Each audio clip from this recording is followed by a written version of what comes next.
Welcome on in, everybody. This is the Rundown on Denver Sports. I'm filling in for Richie Carney today, Dante Gomez, joined by Trent Finnegan. We got a great show for you today. We are going to be previewing all things Buffs. Real quick, we're going to touch on Marvin Mims in the Broncos. Marvin Mims did not practice again today. Sean Payton said he's expected to on Monday. So sounds like not the most serious injury, even though he was removed from practice early yesterday. But it is something definitely to monitor going forward here, as the Broncos are a little thinner at wide receiver after the Devon Vele trade. But sounds like he should be a full go for week 1 as of now. And this time of year, it's a little secretive, so there's not going to be too many updates on Mims as we go forward, just kind of his participation in practice or not. So definitely something, just, check in on all things Denver sports. I'm sure we'll have it up on the website, on all our radio shows as well. Any updates as far as Mims goes. But now we're going to go ahead and dive into CU. They kick off their season tomorrow night, Friday night. Big time season for CU. They're moving on from Travis Hunter, Deion Sanders. A lot of production added those guys, but we still got Coach Prime up there, and we still got all the hype and eyeballs on Boulder. I'm joined here by Trent Finnegan, writer here at Denver Sports. Kind of expert on all things CU. He'll be up at all the games at Folsom this year. So definitely go ahead and make sure to check out his work out on DenverSports.com as the season goes. But Trent, thank you for joining me today. How are you doing?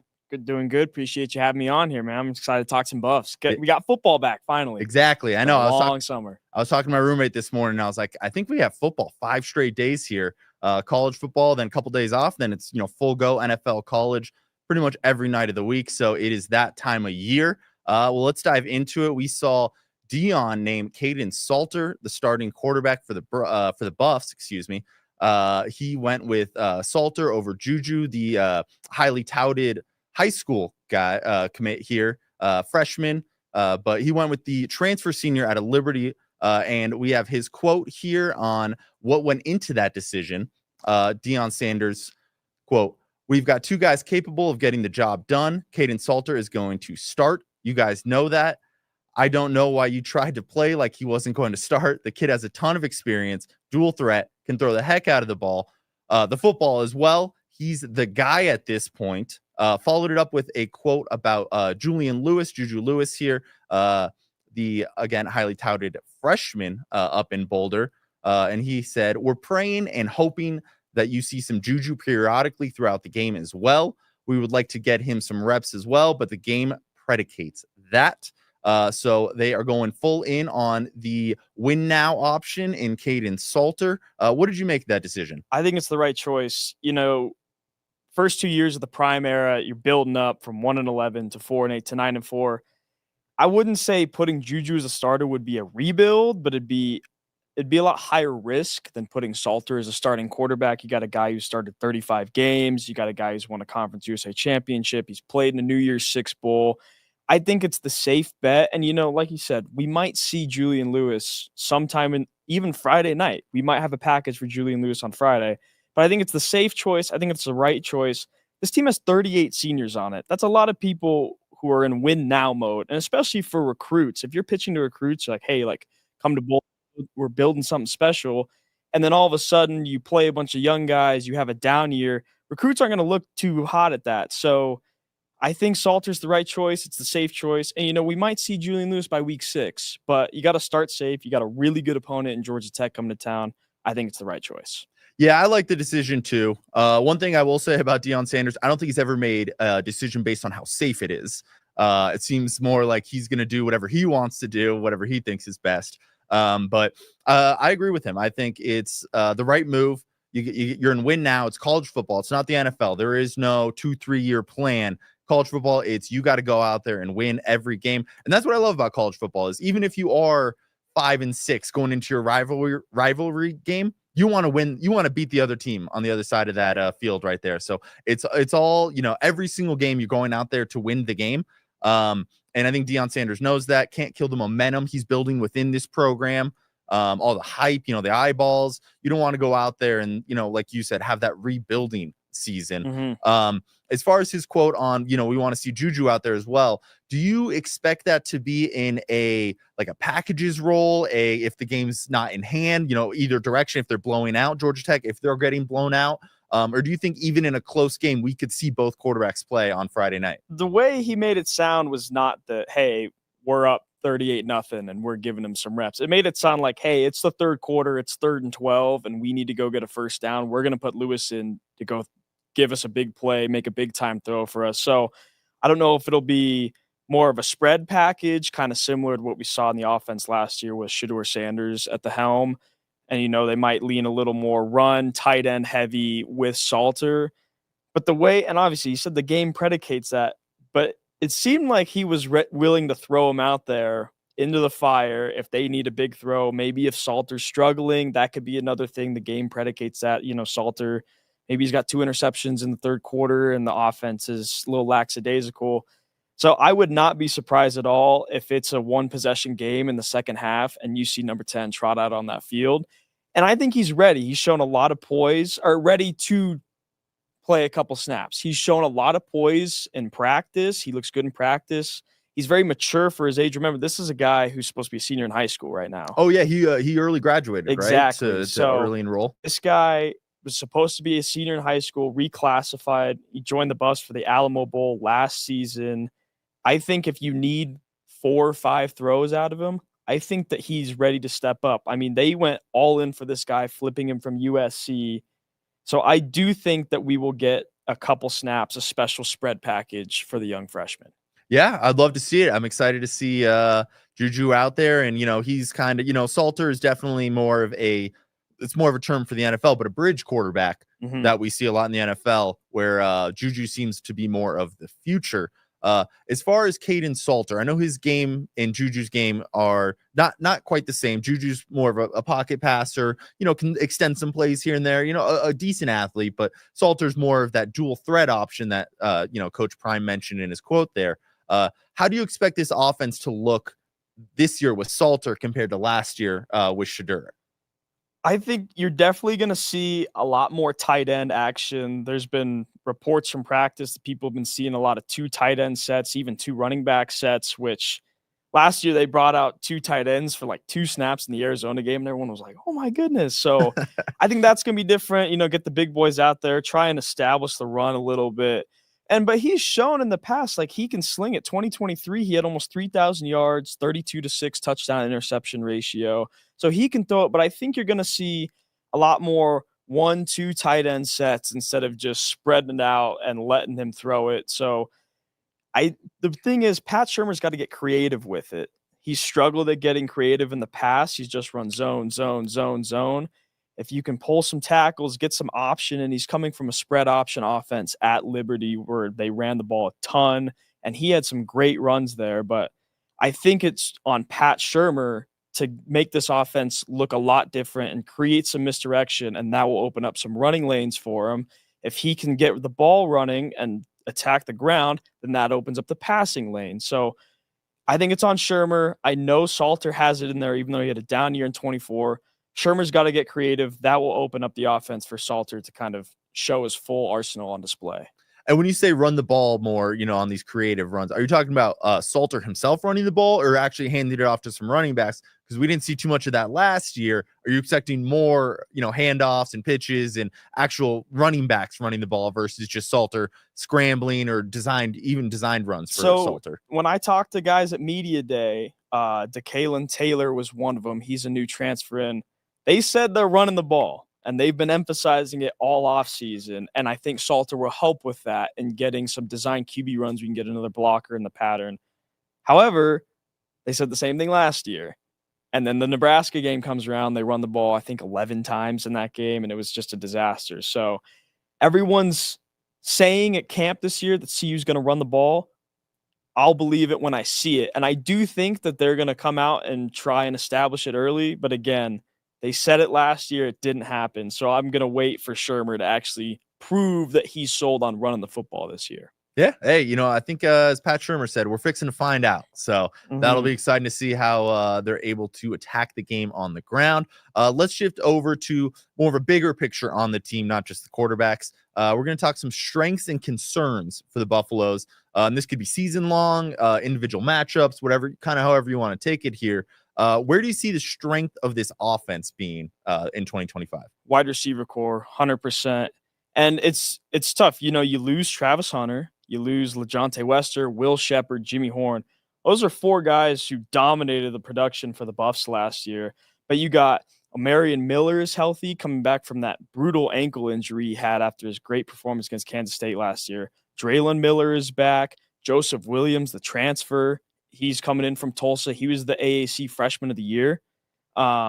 Sincere Brown, Quentin Gibson, and then Zach Adkins is a new tight end. So they have a lot of depth at receiver, and they've emphasized that. They're like, we love the depth at receiver. So I still think even with them losing all that talent from last year, they've done a great job at bringing in a bunch of new guys, some veterans, some freshmen. I still think that that's going to be the team's strength.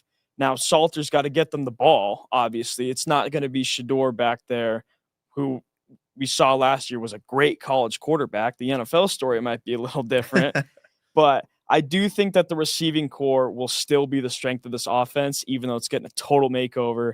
And Omarion Miller is the guy to watch out for. He said that he expects a Heisman-type season. He's only had like 3 quality games of action. Last year, 8 catches, 145 yards against Kansas State. 2023, 7 catches, 196 yards and a touchdown against USC. When they play him and they get him the ball, he's shown that he can be dominant, and he's been saying all camp that he's ready. And I think that that's going to be the guy kind of leading this receiving room. Yeah, if there's one thing we've seen, it is that Deion can recruit the skill positions, particularly those wide receivers and corners. Even in his first year when the wins weren't necessarily there, the wide receiver room was looking great. And we've seen, I think Xavier Weaver is on the Arizona Cardinals roster this year. So again, even not talking about Travis Hunter, the guy that can do it all, win the Heisman, top 5 pick in the NFL draft.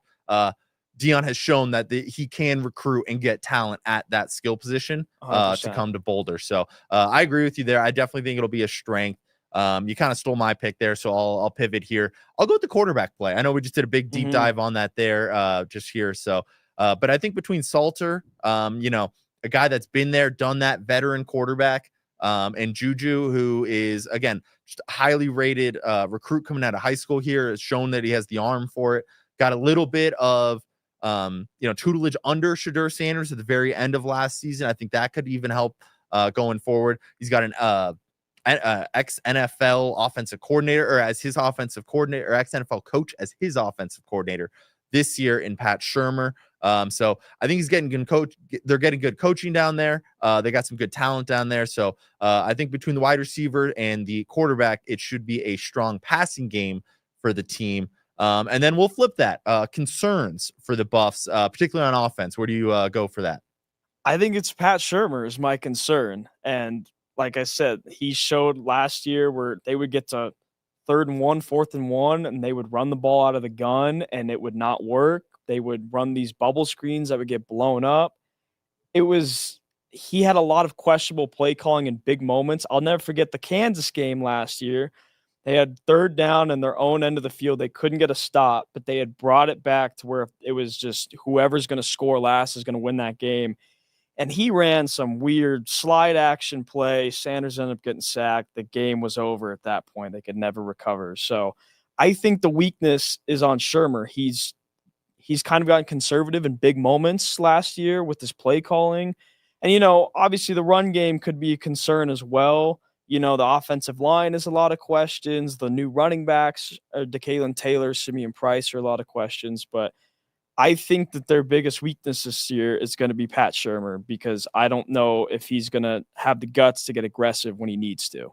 Yeah. And how do you think the addition of Byron Leftwich factors into Pat Shermer? Because we've also seen Leftwich, who I didn't mention as I was talking about the quarterbacks there, but he's been, he was an NFL quarterback, NFL offensive coordinator for the Buccaneers as well with Tom Brady there. Do you think Leftwich and Shermer, one, do you think they mesh well? And 2, do you think Leftwich What do you think he adds to this offense? I think that he will make Salter a much better passer. We know what Salter can bring to the running game, but like we were saying earlier, Salter had a great 2023, kind of dropped down in production a little bit in 2024.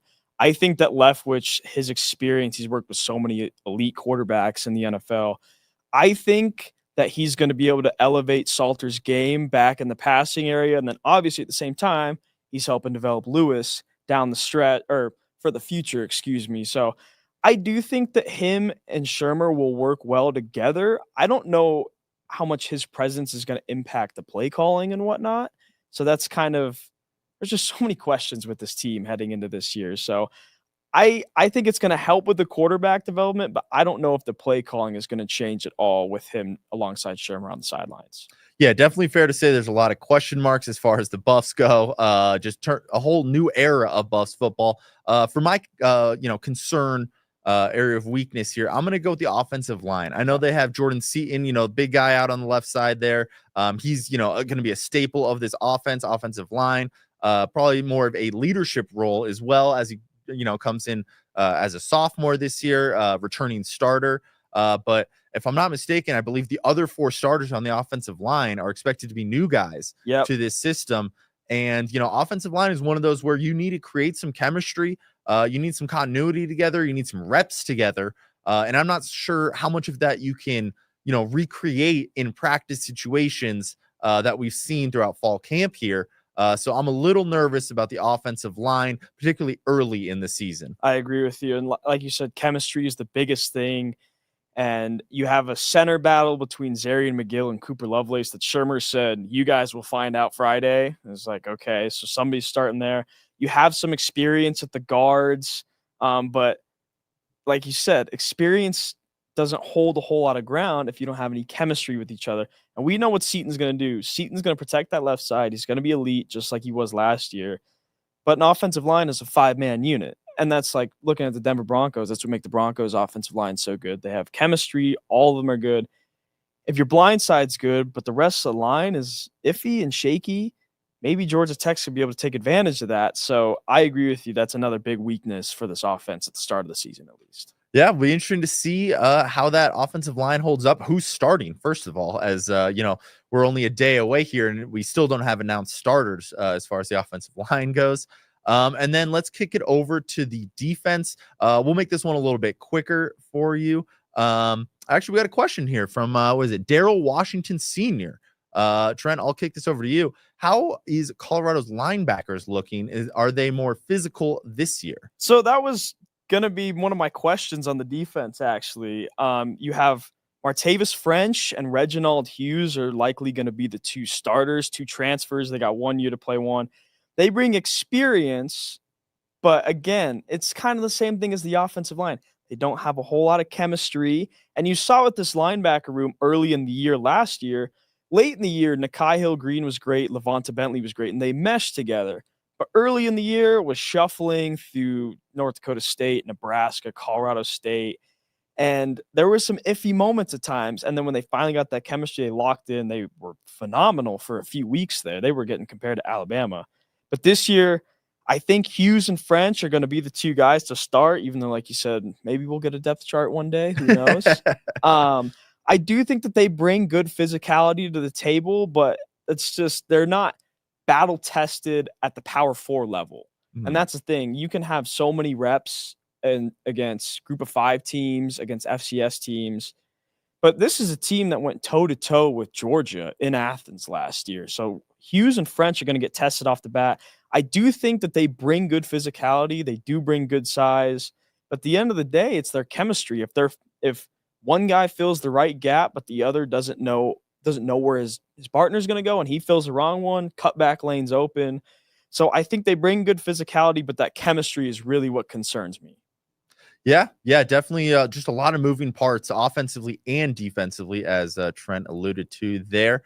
And then where do you see a strength being? Because we kind of talked about a concern there for you on the defense. Where do you see a strength being for this defense? Still the pass rush. And, even though they lost BJ Green to the NFL, who just made the roster for the Jaguars the other day, they lost Taj McCoy to the transfer portal.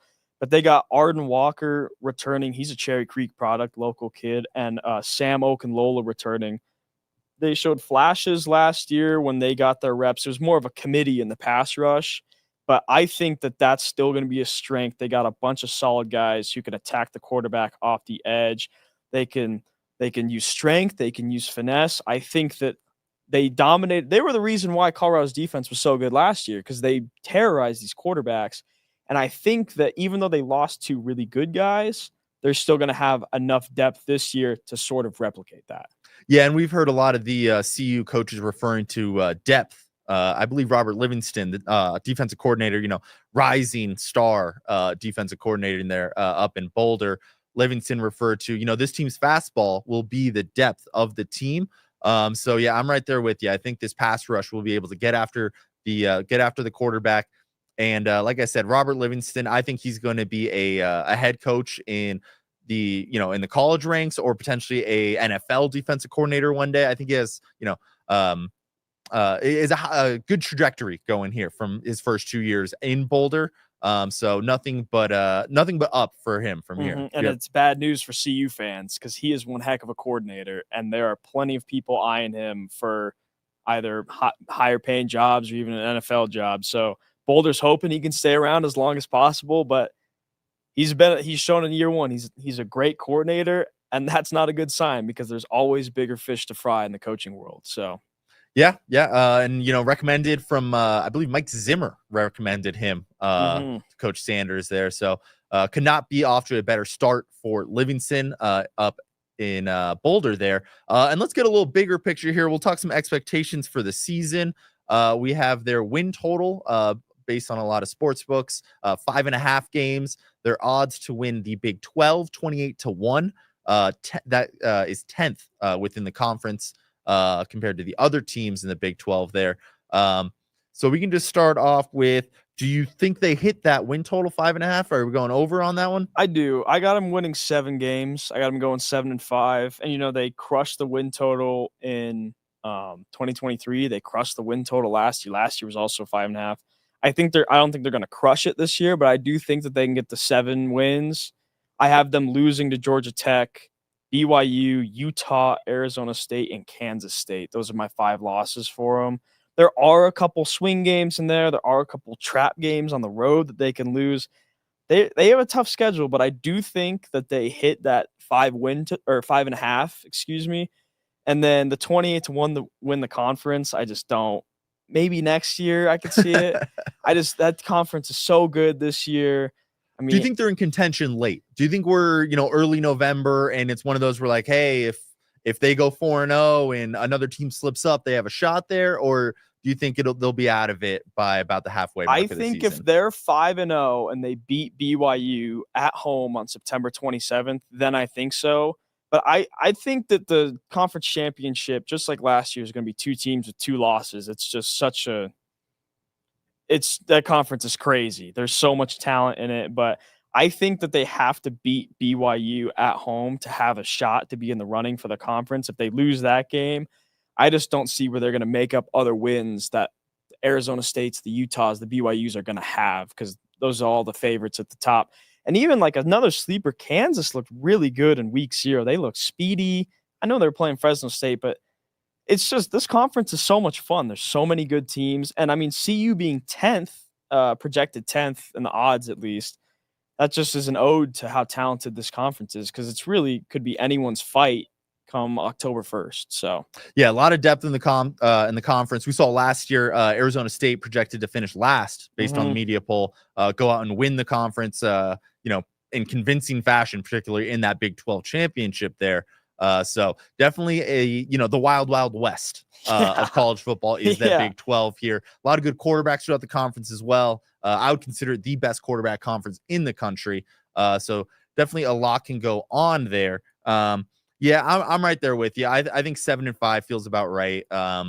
My big swing game feels like you kind of were mentioning that BYU game is big swing game. I'm going to go with, I think it's right off the bat, Georgia Tech. I think if you can beat Georgia Tech, you got a couple cupcakes after that. You can start 3-0, potentially 4-0 if you go down to Houston and win that game there. So I think this Georgia Tech can really determine a lot, as far as how this season goes. I know it's not a conference game, so it won't matter as much in terms of actually trying to get to the Big 12 championship. But I just think it matters a lot for the momentum of the program. And I think if you win this game, there's a good chance this team could be ranked by the end of September here if they are 4-0 going in there. So I think, again, with Coach Prime, I think momentum is a big part of what he has going on there. And I think this Georgia Tech game is, a big swing game as far as how that momentum goes. I agree. I had that written down as one of my swing games as well. So, yeah. There we go, man. All right, well, let's just predict the game for week 1 here. Tomorrow night, 6 p.m. on ESPN, correct? ESPN, yep. So we got national television up in Boulder here. Should be a good one. Two teams looking to, solidify themselves as top upper echelon teams in their own respective conference here. Both, on a trajectory point, that green arrow is pointing up for both teams coming out of last season, at least. So how do you have this one breaking out tomorrow night? First of all, elite uniform matchup. CU's rocking the original black gold to honor Bill McCartney. Georgia Tech just revealed some all-white uniforms. Saw those. Those are sweet. We're going to have one heck of a uniform matchup, that's for sure. I got Georgia Tech 31-27, which I think the books have it at Georgia Tech -4, so I'm kind of right with them on there. I just think it's going to look a lot like that Baylor and Kansas game did last year. I know CU won that Baylor game. They had no business of winning that game last year. So I just think you got Haynes King is legit. I mean, that is a good quarterback. He can run, he can pass.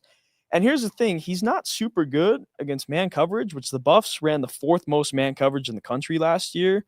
According to PFF, Haynes King was the 126th rated quarterback against man coverage. That's not great. Again, so you had Travis Hunter to help with that. So I don't know if they're going to come out in man, because then that allows Haynes King to run the ball. But if you go into zone, which then Haynes King was really good against, Georgia Tech also has a new receiver, Eric Rivers, 4-star. Georgia Tech beat CU in the portal recruiting for this guy. He's really good. He comes over from Florida International. He had 62 catches, almost 1,200 yards, and 12 touchdowns last year. So I just think that Georgia Tech's going to be able to establish the run. And I think that they're going to dominate the time of possession. I still think that CU is going to be able to score and keep up. But at the end of the day, I just like Georgia Tech's offense. And another thing, too, they use a lot of eye candy pre-snap, a lot of motion, a lot of misdirection. And some of the CU guys at Media Day was like communication. But when you have some moving parts in the secondary, maybe in week 8, it goes back to this chemistry talk we've had. Maybe in week 8, it would look a lot better, but you have some new pieces in here filling in for Travis Hunter, filling in for Cam Silman-Craig, filling in for Shiloh Sanders. If your communication isn't on key, guys are going to get lost in this Georgia Tech offense, and I just like that offense too much. So, yeah, I got Yellow Jackets 31-27. All right. I'm on the other side here. I'm going to go CU 27-24. I think Robert Livingston's defense is a strength of this team, particularly early in the season.